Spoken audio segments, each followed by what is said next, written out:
Subscribe कीजिए fly yourself channel English को अपनी ज़ुबान हिंदी में सीखने के लिए।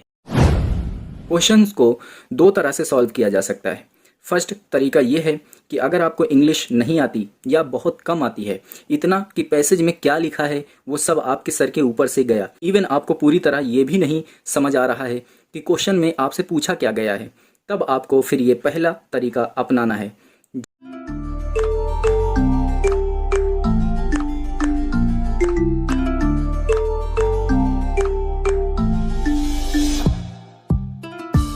हे गाइस, सेकंड पेपर में एक अनसीन पैसेज भी आता है जिसमें एक स्टोरी होती है और उस स्टोरी को पढ़कर आपको दिए गए कुछ क्वेश्चंस के आंसर देने होते हैं।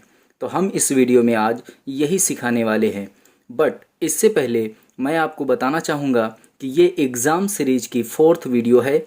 इससे पहले भी हम एग्ज़ाम से ही रिलेटेड 3 और पार्ट अपलोड कर चुके हैं, जिसमें आपको एग्ज़ाम पेपर कैसे सॉल्व करना चाहिए से लेकर एप्लीकेशन लेटर्स और ऐसे कैसे लिखे जाते हैं बताया गया है। तो आप इस वीडियो के बाद उन वीडियोस को भी ज़रूर वॉच करें। उन वीडियो की लिंक आपको इस वीडियो के डिस्क्रिप्शन में मिल जाएंगी। तो चलिए ये वीडियो को अब शुरू किया जाए।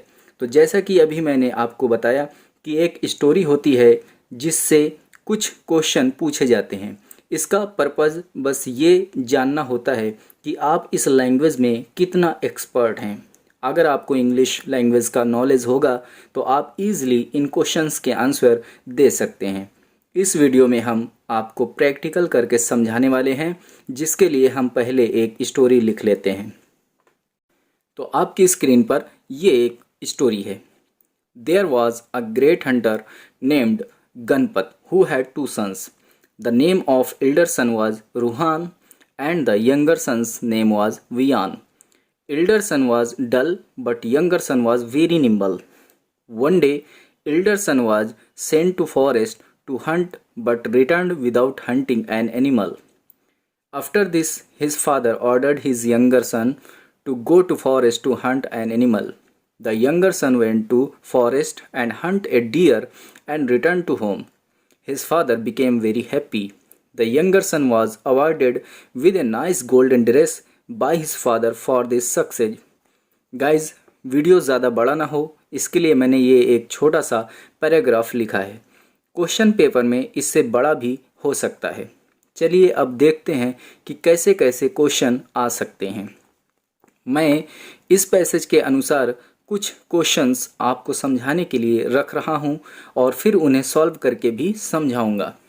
Question number 1, who was Ganpat? Question number 2, what was the name of his younger son? Question number 3, did elder son succeed to hunt when he was sent to forest? Question number 4, why did hunter become happy? Question number 5, who was awarded and what is given to him, और who and what was awarded? Question number 6. Narrate this story in your own words in 50 words. Question number 7. Give a suitable title for the given above passage. तो guys इस तरह passage से ही कोई भी question आपसे पूछे जा सकते हैं। क्वेश्चन थोड़ा घुमा फिरा कर पूछा जा सकता है, लेकिन वो पैसेज से ही रिलेटेड होगा, तो आपको आंसर पैसेज के अनुसार ही देना होगा। आइए अब हम इन क्वेश्चंस को हल करते हैं। क्वेश्चंस को दो तरह से सॉल्व किया जा सकता है। फर्स्ट तरीका ये है कि अगर आपको इंग्लिश नहीं आती या बहुत कम आती है, इतना कि पैसेज में क्या लिखा है वो सब आपके सर के ऊपर से गया, इवन आपको पूरी तरह ये भी नहीं समझ आ रहा है कि क्वेश्चन में आपसे पूछा क्या गया है, तब आपको फिर ये पहला तरीका अपनाना है, जिसे मैं अंधेरे में तीर मारना ही कहूँगा। हालांकि क्वेश्चंस को छोड़ने से ये लाख गुना बेहतर है, क्योंकि भले ही अंधेरे में तीर मारोगे पर कोई ना कोई तीर निशाने पर ही लगेगा। मैं आपको कोशिश भी करूँगा कि आपको ऐसी ट्रिक दूँ जिससे आपके सभी आंसर ऑलमोस्ट सही हो जाएं। अगर आप इस कैटेगरी में आते हो कि आपकी इंग्लिश बहुत वीक है, तो ये ट्रिक्स आपके बहुत काम आने वाली हैं। दूसरा तरीका सबसे अच्छा है और मेरा फेवरेट भी है, और वो ये है कि आपको हिंदी टू इंग्लिश ट्रांसलेशन अगर आता है तो आप पहले पैसेज को पढ़कर उसकी हिंदी मन ही मन समझ लें, इसके बाद क्वेश्चंस की हिंदी समझकर उसका जवाब दे दें। लेकिन ये वही कर सकता है जिसे इस लैंग्वेज की अच्छी जानकारी हो, यानी वो बाखूबी इसे समझता हो। तो हम पहले फर्स्ट तरीके से इन क्वेश्चंस को सॉल्व करना सीखेंगे, जिसमें हमें पता नहीं है कि पैसेज और क्वेश्चन में क्या लिखा है। यानी ये तरीका मेरे उन स्टूडेंट्स के लिए है जो इंग्लिश में बहुत ही वीक हैं। तो ट्रिक ये है कि आपको देखना है कि क्वेश्चंस में जो लिखा है उसमें से कुछ वर्ड्स पैसेज में जहां पर मिल रहा है आप वहीं की लाइंस को फुल स्टॉप मिलने तक लिख दें। जैसे क्वेश्चन नंबर 1 में लिखा है हु वॉज गणपत। अब इसमें हु तो क्वेश्चन वर्ड्स है, बाकी 2 वर्ड्स हैं वॉज और गणपत। तो आप ये दोनों वर्ड्स देखें कि कहाँ पर मिल रहे हैं और वो लाइंस को फुल स्टॉप तक लिख दें। तो जब आप देखेंगे तो आपको ये words was and Ganpat first वाली लाइंस में ही मिल जाएगा। तो आप लिखेंगे answer there was a great hunter named Ganpat who had 2 sons। 2 sons तक इसलिए लिखाया मैंने क्योंकि फुल स्टॉप तक आपको लिखना है। अब इसी तरीके से क्वेश्चन नंबर 2 में भी हम ऐसे ही करेंगे। अब आप देखेंगे कि दूसरे क्वेश्चन में आपको वॉज, नेम, यंगर ये कुछ वर्ड्स दिख रहे हैं। तो अब आप पैसेज में ये वर्ड्स देखें कहाँ पर मिल रहे हैं। आप देखेंगे कि पैसेज की दूसरी ही लाइंस में ये वर्ड्स आपको मिल रहे हैं। तो आप लिखेंगे अपना answer the younger son's name was Viaan. तीसरे क्वेश्चन में आपको elder son was sent to forest मिल रहे हैं। तो आप ठीक वैसे ही पैसेज में इन वर्ड्स को ढूंढें और फिर जिस लाइंस में ये दिख रहे हैं उसे लिख दें। तो आप देखेंगे कि ये वर्ड्स आपको 4 नंबर लाइंस में मिल रहे हैं। तो आप आंसर लिखेंगे one day elder son was sent to forest to hunt but he return without hunting an animal. अगले क्वेश्चन में आपको वर्ड्स मिलेंगे हंटर, बिकम एंड हैप्पी, जो कि आपको पैसेज की 7th लाइंस में मिल जाएगा। तो आपका जवाब होगा his father became very happy. Next question में आपको वर्ड्स दिख रहे हैं वॉज और अवॉर्डेड, जो कि पैसेज की लास्ट लाइन यानी लाइन नंबर 8 में मिल रहे हैं। तो आप लिखेंगे आंसर में the younger son was awarded with a nice golden dress by his father for this success. और अब क्वेश्चन नंबर 6 एंड 7 ऐसे हैं जो आपकी इस लैंग्वेज में पकड़ को देखना चाहता है। जैसे क्वेश्चन नंबर 6 में पूछा गया है कि आप 50 शब्दों में इस स्टोरी को अपने शब्दों में लिखें, लेकिन आपको तो इंग्लिश आती ही नहीं है। लेकिन मैं फिर वही कहूँगा कि क्वेश्चन को छोड़ना नहीं है। तो आप ये करिए कि एक लाइन शुरू से और एक बीच से और एक लास्ट से लिख दें। इसी तरह क्वेश्चन नंबर 7 में आपसे पूछा गया है कि आप इस स्टोरी का कोई टाइटल लिखें। टाइटल उसे कहते हैं जिससे स्टोरी के बारे में पता चल सके। जैसे कोई भी मूवी हो उसके नाम से ही पता चल जाता है कि मूवी की स्टोरी क्या होगी, ठीक वैसे ही इसका भी टाइटल देना होता है। लेकिन चूंकि अभी हम बात कर रहे हैं ऐसे बच्चों की जिन्हें पैसेज में क्या लिखा है उसकी हिंदी ही नहीं पता है, तो आप ये करेंगे कि जो शब्द पैसेज में बार बार यूज हुआ हो उसे ही इसका जवाब में लिख दें। तो आप देखेंगे कि पैसेज में सबसे ज़्यादा 2 वर्ड्स आए हैं, नंबर 1 एल्डर एंड यंगर सन और नंबर 2 हंटिंग। तो आप इनमें से ही किसी एक को इसका जवाब बनाकर लिख सकते हैं। और गाइज अब हम चलते हैं अपने दूसरे तरीके की ओर और इन्हीं क्वेश्चंस को दोबारा से सॉल्व करके देखते हैं। इस मेथड में गलत होने का चांस 1% से भी कम होता है। वहीं जो इससे पहले मेथड बताया गया आपको उसमें गलत या सही होने का चांस 50-50 होता है।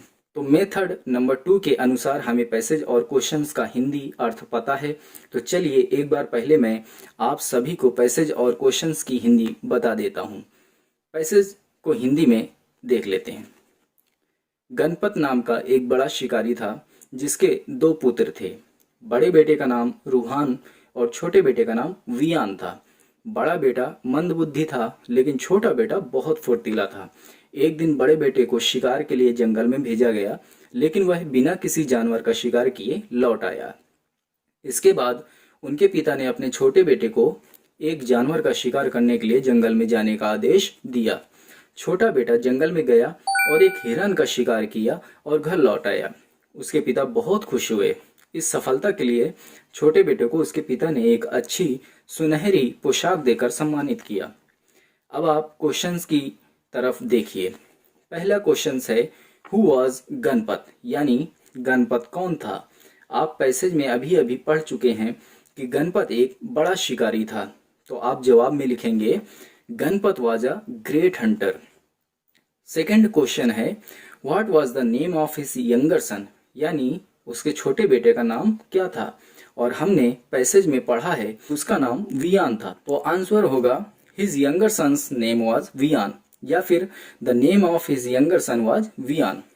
थर्ड क्वेश्चन में है did elder son succeed to hunt when he was sent to forest, यानी जब बड़े बेटे को जंगल शिकार के लिए भेजा गया तो क्या उसे सफलता मिली। और हमने पैसेज में पढ़ा कि नहीं, उसे सफलता नहीं मिली, तो हम आंसर में लिखेंगे no the elder son did not succeed to hunt when he was sent to forest. ऐसे ही गाइज अगला क्वेश्चन है why did hunter become happy, यानी शिकारी खुश क्यों हुआ।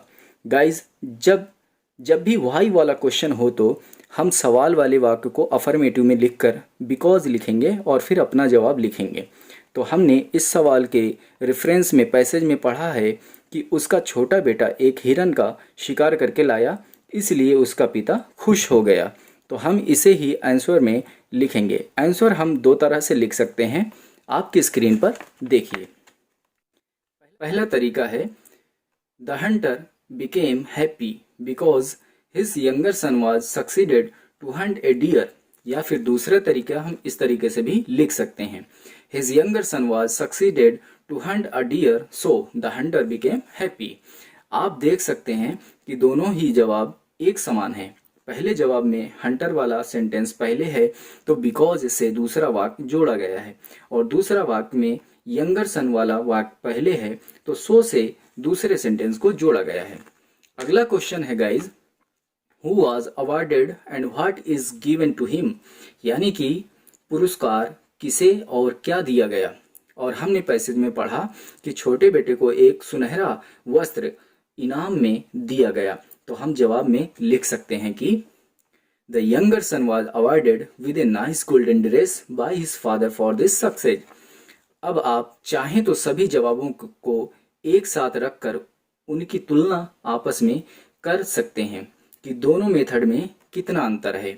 आप पाएंगे कि पहले मेथड में किसी किसी जवाब में कुछ एक्स्ट्रा बातें लिखी हैं, जबकि बाद वाले यानी सेकंड वाले मेथड में बिल्कुल सटीक जानकारी दी गई है। सबसे पहले जवाब को हम दोनों मेथड से देखते हैं।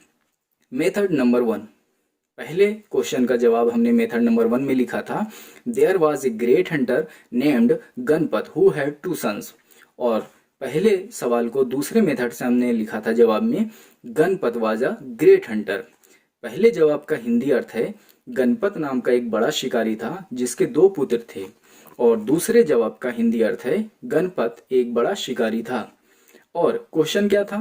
क्वेश्चन था कि हु वाज गणपत, यानी गणपत कौन था। सवाल में ये नहीं पूछा गया कि उसके बेटे कितने थे।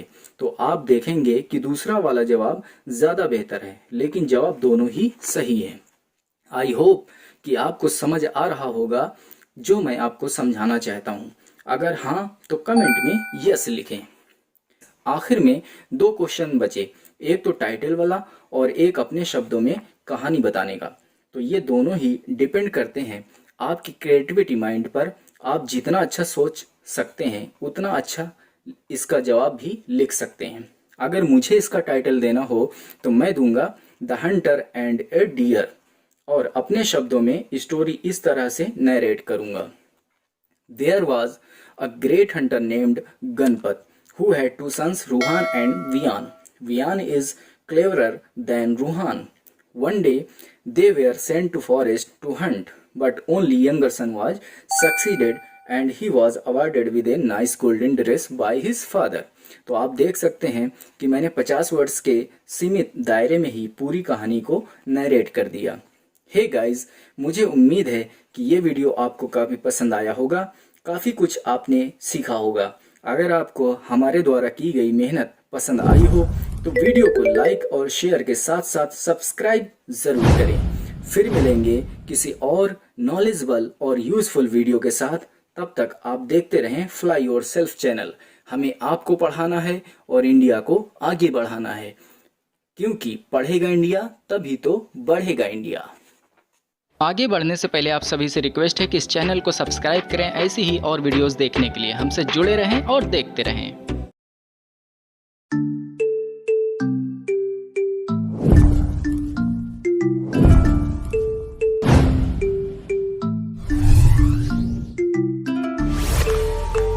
गाइज, अगर आपको सेंटेंस बनाने में दिक्कत हो रही है और आपको दिए गए रूल्स में सब्जेक्ट, वर्ब और ऑब्जेक्ट नहीं समझ आता है तो आपसे रिक्वेस्ट है कि आप पहले इंग्लिश ग्रामर की बेसिक सीखिए। और इसके लिए हमने ऑलरेडी प्लेलिस्ट बना रखी है, तो आप पहले हमारे चैनल में जाकर प्लेलिस्ट चेकआउट कीजिए। गाइज, अगर वीडियो आपको हेल्पफुल लगा हो तो इस चैनल को सब्सक्राइब कर लें और अपने सुझाव देने के लिए हमें कमेंट बॉक्स पे कमेंट ज़रूर करें। वीडियो पसंद आया हो तो आप इस वीडियो को लाइक करके हमें मोटिवेट कर सकते हैं।